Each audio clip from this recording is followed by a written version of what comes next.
Short answer, I don't know, maybe I wasn't able to. I went into this challenge assuming it wasn't gonna be possible, knowing I'd have to eventually introduce items into battle. However, it took longer to get to that point than I thought, but we'll get there eventually, so let's start from the top. What were the self-imposed rules? 1. I must catch a Weedle as soon as possible and use it as my only Pokemon in every battle. 2. Other Pokemon may be used for HM purposes because Weedle cannot learn any HMs. 3. Aside from Pokeballs to catch a Weedle and HM Pokemon, no items may be used in any battle.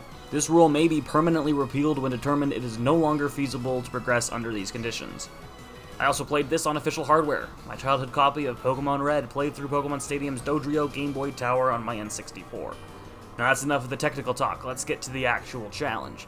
Booting up the game, I named myself NK and my rival is named Everything, because literally everything is going to be a rival level threat in this challenge. I don't have any kind of cheating devices, so I couldn't choose Weedle as my starter, so instead I chose Bulbasaur to ensure the rival would have Charmander, making it as difficult as could be, and I lost the initial fight to minimize my money, assuming that as a Weedle I probably would not have won that battle. Beelining through the start of the game, we go straight to Viridian Forest to catch that Weedle that will be with us for God knows how long. I caught a small handful of them and ran some calculations to make sure I had at least a halfway decent Weedle, and we're officially off. For anyone who doesn't know, in Generation 1, Weedle learns 2 moves. Poison Sting, which is a base 15 power poison move with the chance to poison the opponent, and String Shot, which is a non-damaging move that lowers the opponent's speed. Weedle learns nothing else. No TMs, no HMs, nothing. This is the moveset we get for the entire game. Viridian Forest isn't much of a challenge due to the fact that in Gen 1 Bug is actually weak to poison, so Poison Sting isn't 100% awful, but it's still an entire ordeal. Most wild Pokemon are good to fight for the XP, especially Kakuna and Metapod because all they can do is harden, and the bug trainers are not particularly strong anyway. But after Viridian Forest, we immediately hit our first wall of the challenge, and that is Brock.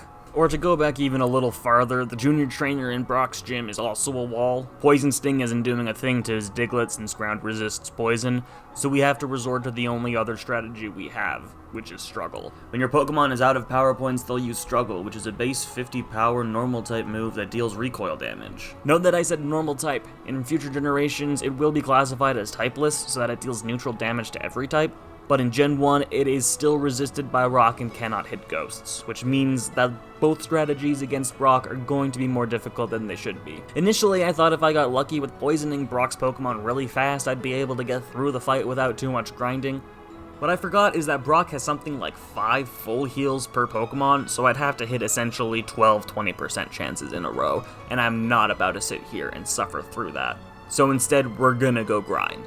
And here is where I'm going to start using a strategy we'll see many times this run. I grind against wild Pokemon until I have no more Poison Sting, exhaust all the String Shots, and then go fight the trainer I'm stuck on with Struggle. I can reliably knock out the first Pokemon this way before getting knocked out myself, and since trainer Pokemon give more XP than wild Pokemon, I think this is the most efficient way of grinding out XP. And since I spent all my money, I'm not losing any of it for whiting out. And since I'm going to be using Struggle to defeat Brock in the first place, this will let me get there as fast as I can. So what level did I have to get Weedle to before I was finally able to beat Brock? 25. Ooh, hello. Come on, yes, let's go. Come on, Weedle. Let's go, 3 in a row, bitches. Don't crit. I don't really want you to crit. Now I want you to crit. Come on. Come on. Come on. Give you some screech. Come on. Come on. Come on. Yes. We did it! We did it! We did it! Holy shit! Holy fuck! Oh my god, we did it! So it only took almost 3 hours at triple speed and 20 Weedle knockouts, but we finally beat Brock. Now we're at such a high level that nothing is much of a problem, even if I do get knocked out in Mount Moon because of some rotten luck and me not healing, but whatever. But then we come across the hiker near the end of Mount Moon who is a serious challenge. But the trick with this battle is that we don't gotta do it, so we ain't gonna. I'm not wasting all that time on an optional trainer. I'll get the XP and the stat XP either way. In terms of story battles, the next big ones are Misty and the second rival fight. While Misty's Starmie seemed to be a bit of a problem, Everything's team wasn't too bad to handle and only took 2 shots, so I'd take care of him and Nugget Bridge and all the non-hiker trainers on the way to Bill's house. We get the SS ticket, and Misty's Starmie is still being a real bitch, so instead I decide to head to Vermilion, defeat the Rocket Grunt, take out everyone north and east of Vermilion, and also everyone aboard the SS Anne, including the Rival. We get stalled here again, and now that we have no one else to fight except for Rival 3 and Misty, we return to Old Reliable, spend all the money, and throw myself headfirst at the battle until I win, since I can knock out most of the Pokemon reliably. Eventually we do pull through, get Cut, catch a Diglett, name it Cut Bitch, realize Diglett can't learn Cut, and go back to beat Misty once and for all. Now that I'm level 40, it only takes 2 more tries, so we get the Cascade Badge, catch an Oddish, name it Cut Bitch, except this time it actually can learn Cut, and next up is Surge. At level 41, Surge was almost a complete pushover, but an unlucky paralysis cost me the first try victory.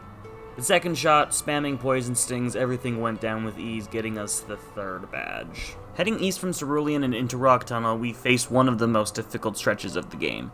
So many rock and ground types means near everything resists my Poison Sting, and just as much resists Struggle. Thankfully, not every trainer is required to fight, but one required bastard has 2 Geodudes and a Graveler. I had to resort back to the exhaust all PP grinding, fight the trainer, lose, rinse, repeat strat until I got to level 49, then just reset against the hiker doing struggle strats until I somehow barely scraped by, and I mean barely.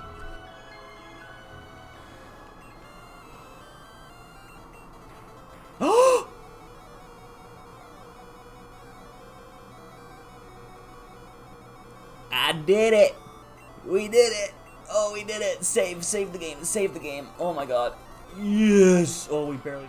But after getting through Rock Tunnel, a whole new world opened to me that I had been waiting on. I beelined to Celadon City, sold everything I had been saving to sell, and bought a bunch of vitamins.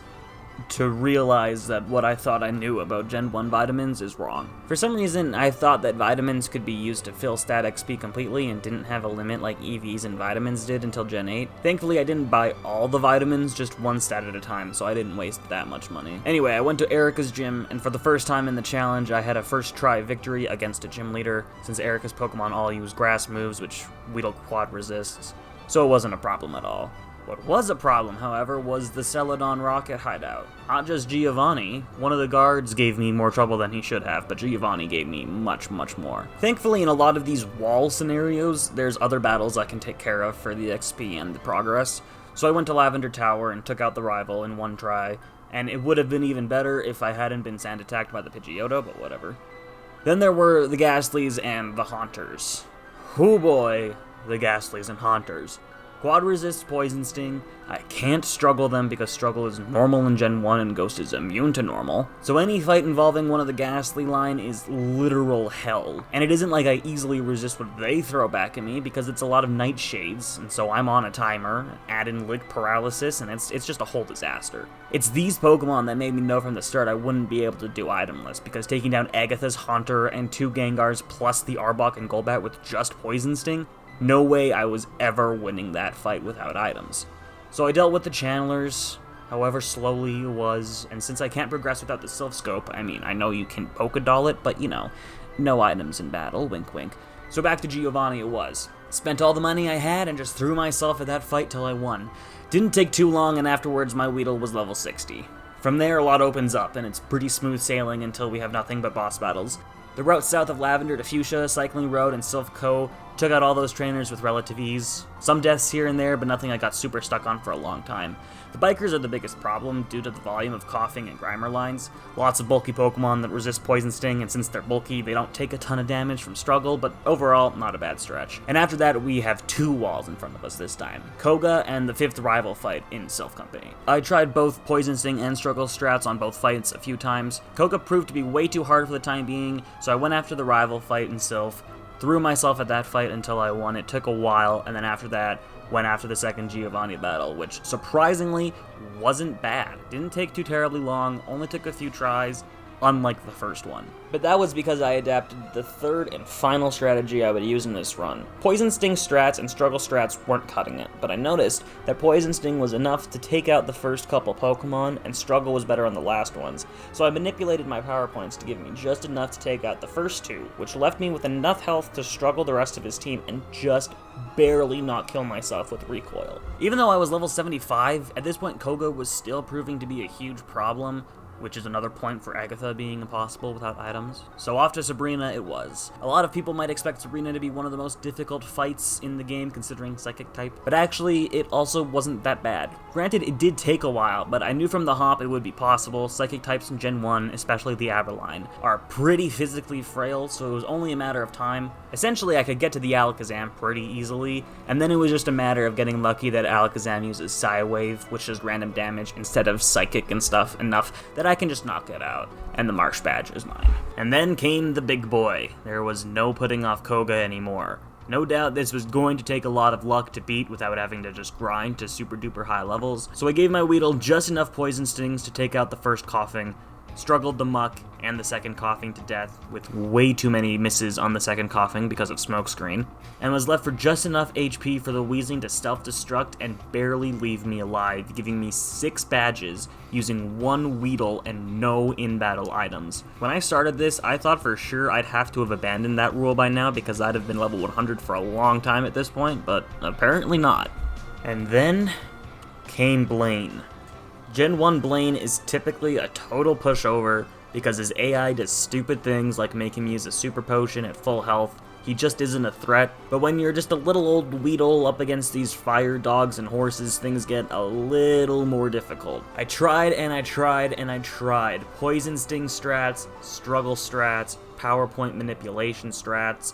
I eventually came to the conclusion that Poison Sting was just the way to go. Adding recoil on top of fire spins and fire blasts probably was not a great plan. I had long since prepared for the inevitability of needing items and had stocked up on plenty of X items, so I polished off my wallet with potions and just went in on Blaine over and over and over again until I finally took him out. And I mean finally, because it took over 50 tries. The whole time I had kind of been waiting to get to level 92 because I had accrued 8 rare candies over the course of the adventure, and with the absurd amounts of grinding I've done, I most definitely have maxed out my stat XP, and I can comfortably candy my Weedle to level 100.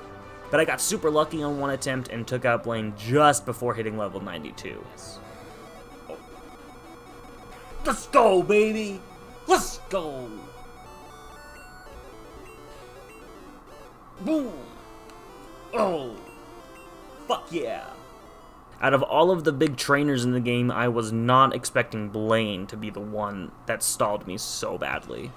And now that our wonderful little Weedle friend is level 100, there is nothing else to do except fight the rest of the required trainers, the next of which being the final Giovanni fight, which unfortunately is where the itemless run has to be forfeited, and I have to use items. I tried so many times with all 3 strategies, and after about 40 tries of not even getting close to winning, I took a long time on stream running some very, very rough calculations, trying to determine what the odds of winning this battle itemless were. And before I can fully explain my thought process, you do have to know of an important Gen 1 glitch.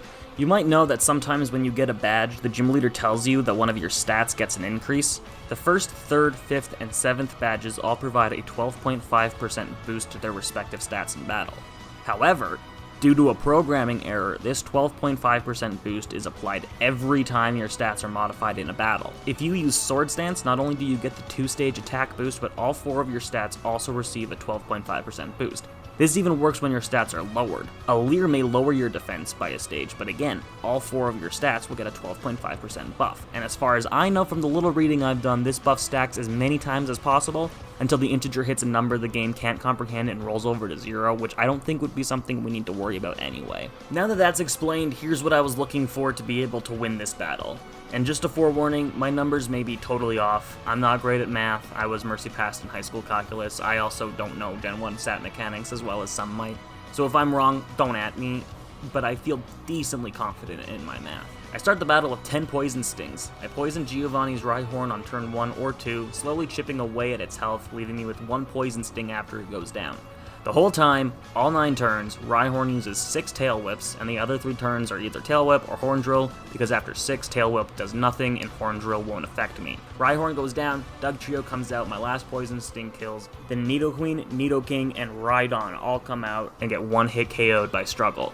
All the while, I have taken less than like 40 hit points worth of damage so I can survive the Struggle recoil. And I don't even think this would be possible. I don't think the Rhydon would be knocked out in 1 hit, because as I'm writing this, it's occurring to me that my original math accounted for 9 Tail Whips, which can't happen without me buffing my own stats, because my stats can only be dropped 6 times. It was 9 12.5% boosts to my attack that would maybe allow me to knock out the Rhydon in 1 hit.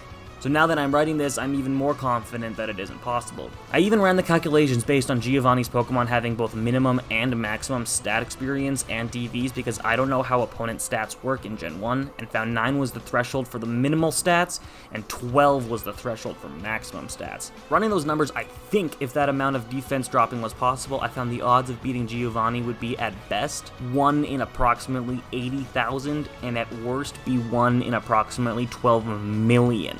And that's not even accounting for the defense drops being accounted in my recoil damage, which at this point, I don't know if I even took that into account at all, because I'm not even sure if that counts for recoil damage or what the plan is with that. I have no idea. So I think I am very confident in saying that no, beating the 8th and final gym leader with 1 Weedle and no items in battle is impossible, and that's where the rule must finally be abandoned.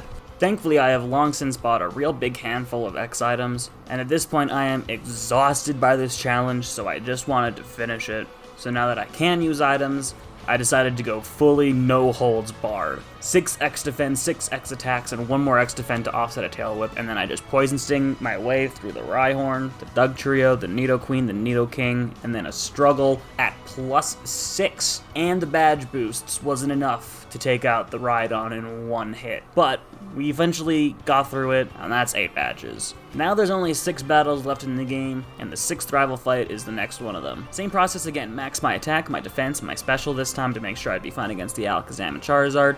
Way easier now than ever before. Let's go for the Pokemon League. Lorelei provides a perfect opportunity to buff my Weedle with 0 downsides. Gen 1 AI tells the more powerful trainers to always just use moves that are super effective against the opponent. Since Weedle is weak to psychic moves, Lorelei's AI tells her to continuously use Rest with her Dugong, even though it doesn't do damage and Dugong's at completely full health. It's as simple now as just mashing the A button. It would have been easier if I hadn't gotten a couple critical hits, which in Gen 1 ignore all stat changes, not just ones detrimental to your damage, so the crits do considerably less damage. We get it done though, and now it's on to Bruno. Onix is really just quite awful and it can't do anything, so that gives me ample opportunity to max my defense and my attack, and then go to town. The Onixes take a ton of Poison Stings because the only thing they're good at is defense, but the Hitmonchan, Hitmonlee, and Machamp are all complete pushovers, and now it's time for what I think would have been by far the most difficult battle item list, and that is Agatha. Now here's the thing about Agatha. Even with items, she's a pain in the ass, because as I'm boosting my stats, she decides she wants to switch into her Golbat and use Haze to get rid of all of my buffs. I was just on autopilot, and so I didn't even notice this at first, but after I realized that, I would just boost when Golbat wasn't in, and then when she switched into Golbat, I'd go for the kill. But between Confusion, Haze, and Agatha's Super Potions, it was a complete pain in the ass. But after the Golbat goes down, it's pretty straightforward. Lance was a much easier trial, just had to buff up my stats, and aside from a couple close calls from some critical hits, it really wasn't anything too rough. The easiest things to deal with are the actual dragons that are on his team, because they're only going to spam Agility and Barrier because they think that those moves are super effective, but in reality, Gen 1 is just held together with Scotch tape and a glue stick. And then, we finally come to the final fight of the game. Going against the Pidgeot, I started by X defending to protect myself from its flying moves, Guard Spec to prevent everything from lowering my stats, then I X Special to max, and finally X Attack to max, and then get a crit Sky Attack against me and it killed me from full. For some reason, I wasn't saving between the Elite Four members, so I had to reset and do it all again, which was just lovely. But trust me, after that, I definitely did start saving. And then I didn't wake Weedle up and he got crit dream-eated and died. Oopsies. But then I got back to the champion. And it happened again, Sky Attack crit. So I decided to only buff my attack and my defense at the Pidgeot to minimize the amount of turns Pidgeot would have to crit me, and then I died to a crit from the Alakazam. And then Pidgeot crit killed me again with Sky Attack. And then it did one more time. But then finally I got the luck I needed. I X-defended 6 times, then same with the X-attack, 1 X-special to prepare for the Alakazam, kill the Pidgeot, kill the Alakazam, X-special up and guard spec on the Rhydon with 1 X-accuracy for posterity's sake, heal the Rhydon, Executor goes down but not before putting me to sleep a ton, Gyarados goes down in 2, and then, finally... Speed for this, let's go Charizard. Weedle versus a Charizard. Oh. Oh, look at that. Fire Blast. Ooh. Can't touch Weedle, that's it. That is 225 deaths. And there it is. Like I just said there, 225 Weedle deaths is what it took. 7 badges without items, 1 single Weedle. This challenge has been completed, and it was absolute hell. I don't know why I did it. But hey, hopefully it made for a decent video. I'm trying my hand now at adapting stream content into digestible YouTube content. So give me your thoughts, and hop on over to twitch.tv/mkmoptop if you enjoyed what you see here. And until then, protect the Weedles in your life, have a lovely day, and hopefully I will see you over there very, very soon.